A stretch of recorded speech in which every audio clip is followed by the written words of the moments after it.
पहले जैसा नॉर्मल हो पाए। इस चीज में अभी समय था, इसीलिए थीम और थॉमस दोबारा से भूलभुलैया में गए। वो समझ गए अब सिर्फ भागने या फिर बचने से कोई काम नहीं चलेगा, तो उन्हें कुछ नई जगहों को एक्सप्लोर करना था दर्शक। इसीलिए लोग वहाँ से आगे भागते हैं और पहुंच गए सेक्टर 7 में। ये वो जगह थी जहाँ आज तक कभी भी थीम नहीं आया।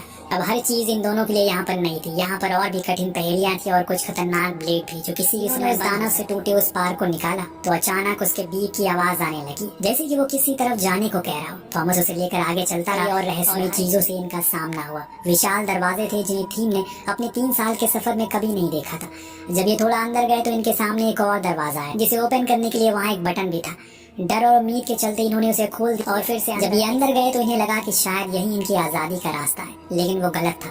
ये जगह तो फिर से दीवारों से ढक चुकी है। अचानक उसी समय एक बड़े से होल से एक लाल रेजर निकला, जिसे इन दोनों को स्कैन कर लिया और फिर एक तेज बीप की आवाज आने लगी। दोनों को क्या होने वाला है, लेकिन जब ये देखते हैं कि अब सारे दरवाजे बंद हो रहे हैं तो अब इन्हें एक ही चीज करनी है और वो है भागना। थीम आगे भागता है और थॉमस उसके पीछे। पूरा सेक्टर 7 सील हो गया था, जो देखने में बहुत ही भयानक लग रहा था। जब उस दरवाजे के बाहर आए तो वहाँ जो ब्लेड थे वो भी अब बंद होने शुरू हो गए। बहुत मुश्किल है पर निकलना तो पड़ेगा। दोनों अपनी पूरी जान लगाकर भागते हैं और एक पल को तो थॉमस पीछे रह जाता। अगर वो थोड़ा और देर करेगा तो वहीं उसी दरवाजे में पिस जाएगा, लेकिन उसकी फुर्ती ने उसे बचा लिया और अपनी जान बचाकर दोनों ही बाहर आ गए। ये सफर उनके लिए काफी भयानक था, पर इससे कहा जब ये वापस लौटे तो एल्वी को होश आया, लेकिन ये पहले वाला एल्वी नहीं है, बल्कि ये तो पूरी तरह से बदल चुका है। उसका चेहरे पे मायूसी और आंखों में शर्म के आंसू है। दरअसल उसे सब कुछ याद आ गया है, यानी कि उसका बीता हुआ कल उसे याद आ चुका है। इसीलिए उसने इन सभी से कहा कि कोई भी यहाँ से जिंदा निकल। शोर आया और अभी लोग बाहर गए तो देखा जितने भी दरवाजे थे सब खुल चुके हैं, यानी कि कुछ बहुत बड़ा होने वाला है। जिस चीज का डर से आज तक ये लोग यहीं पर छुपे थे वही अब होने वाला है। वो सारे राक्षस इन पर हमला बोलते हैं। जो जगह इनके लिए सबसे सुरक्षित थी अब वो नरक बनना शुरू होगा और वो राक्षस एक एक करके सभी को खत्म करने लगे। किसी को उन्होंने नहीं छोड़ा, हालांकि कुछ तो बच गए, जिसमें से एल्वी भी था, जो कहता है कि हमें अब यहाँ से निकलना होगा, वरना धीरे धीरे करके सब कुछ खत्म हो जाएगा। अगले ही पल वो राक्षस आकर उसे उठा ले गया और वहीं उसके आखिरी शब्द। उसकी इस मौत से सबके सब स्तंभ रह गए कि अब क्या होगा। कुछ देर में वो सभी लौट गए। गैरल्फ थॉमस को मारना शुरू करता है, क्योंकि जब तक वो नहीं आया तब तक सब कुछ नियम के साथ हो रहा था, लेकिन जब से वो आया है सब कुछ बिगड़ चुका है। उन्होंने सब कुछ खो दिया, यहाँ तक कि अपने लीडर को भी, सिर्फ उसकी वजह से। अब यहाँ थॉमस को भी उसकी बात सही लगने लगी। उसने उस राक्षस का डंक उठाया और अपने अंदर उसे इंजेक्ट कर लिया। सब शॉक हो गए कि उसने ये क्या कर लिया। हालांकि थॉमस को खुद भी नहीं पता कि इसका नतीजा क्या होगा, लेकिन धीरे धीरे कर उसे चीज याद आने लगी। उसने कुछ ऐसा देखा जिससे वो पूरी तरह से हिल गया। दरअसल उसने और टेरेसा ने मिलकर इस भूलभुलैया को डिजाइन किया था सालों पहले।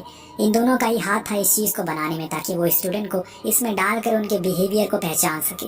लेकिन धीरे धीरे करके एहसास होने लगा जो कुछ भी वो कर रहे हैं वो गलत है, इसीलिए उन्होंने इसका विरोध किया।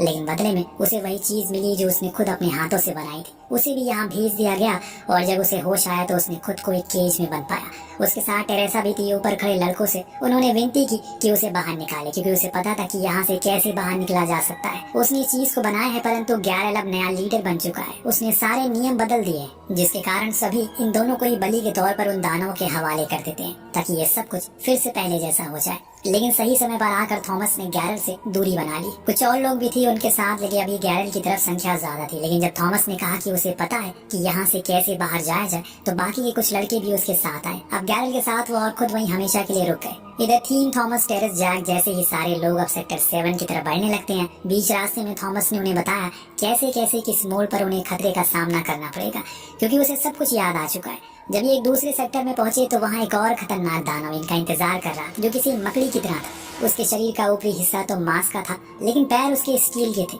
जिन कारणों से वो और ज्यादा ताकतवर बन गया। लेकिन इन्हें तो लड़ना पड़ेगा, वरना ये वहीं मारे जाएंगे। सभी एक साथ उस पर धावा बोलते हैं। अब यहाँ जैक के पास इस जगह से बाहर निकलने की चाबी थी, और जब उसने दरवाजे पर लगाया तो वो खुल गया। एक और स्टेप ही आगे बढ़ गए। इन्हें अब सच में लगने लगा है कि वो जल्दी ही बाहर निकल जाएंगे, लेकिन समय से पहले जीत की खुशी मनाना हानिकारक होती है। सभी को पता था कि अगर वो कुछ और देर टिक गए तो इसके सामने वो जिंदा निकल जाएंगे, पर ये करना इतना भी आसान नहीं था। वो इन पर भारी पड़ रहा है। इसीलिए एक लड़के ने जान की बाजी लगाई और पूरी जान से उसके पैर पर अपना भाला घुसा दिया, जिससे उसे दर्द हुआ, पर वो गुस्से में आ गया और उसने उस लड़के को उठाकर ऊपर फेंक दिया।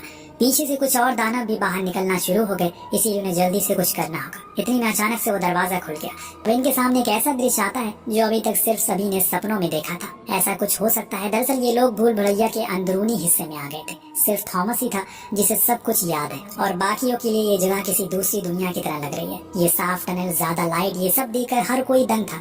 लेकिन अभी इन चीजों को देखने का समय नहीं है। टनल से होते हुए ये आगे बढ़े तो इनके सामने एक और दरवाजा आया, जिसे देखकर थॉमस समझ गया कि ये वही दरवाजा है जो इन्हें इनके सवालों तक लेकर जाएगा। जब उसे खोला तो अंदर का मंजर देखकर इनका गला सूख गया। लोगों की लाशें, मरे हुए लोगों पर एक्सपेरिमेंट, कुछ एडवांस कंप्यूटर जिसमें इस भूल भुलैया का नक्शा था, कुछ ऐसी बटन जिसे कि गेट को खोला और बंद किया जाता है। एक डिवाइस पर जब थॉमस ने अपनी फिंगरप्रिंट लगाई तो एक वीडियो प्ले हुआ। एक लेडी साइंटिस्ट जो इस चीज की चीफ थी, उसने बताया कि पूरी दुनिया में ऐसा वायरस फैल गया है जो लोगों को इंसान से जानवर बना रहा है। लेकिन कुछ ऐसा जवान लोग भी थे जिन पर यह चीज असर नहीं कर रही थी, जिन्हें बचाना उनके लिए सबसे बड़ा मिशन था। इसीलिए उन्होंने उन सभी को यहाँ लाकर बंद कर दिया ताकि वो इस दुनिया से बचे रहे, क्योंकि यहाँ से बाहर की दुनिया इससे भी ज्यादा भयानक और खतरनाक है। जब इन लोगों ने विजुअल को देखा तो इन्हें समझ में आया कि वो सही कह रही है। इतने में अचानक से एक और गेट खुला और जो चीज सामने आई उसे हर कोई हैरान था। ये गैलर था जिसके हाथ में बंदूक थी। वो अब ठीक हो गया है और ये समझ में आता है कि अगर कोई उन दानवों पर हमला से बच जाए तो उसकी यादें वापस आ सकती है। और गैलर के साथ भी वही हुआ। अब वो थॉमस को मारना चाहता है क्योंकि वो इन चीजों का जिम्मेदार है, उसे ही मानता है। लेकिन इससे पहले कि वो उसे शूट करे, जैक उसके सामने आकर खुद वो गोली ले लेता है। थीम गैलर पर भाला फेंक कर उसे मार देता है। कुछ बंदूकधारी लोग अंदर आते हैं और इन्हें पकड़कर बाहर ले आए। पहली बार इन्होंने बाहर की दुनिया देखा। दूर दूर तक सिर्फ रेगिस्तान और बर्बाद हुई दुनिया थी। जब हेलीकॉप्टर उड़ा तो इनकी आंखें फटी रह गई। आज पहली बार ये उस विशाल भूल भुलैया को सही से देख पाते हैं और जान पाते हैं कि वो सच में कितनी बड़ी है।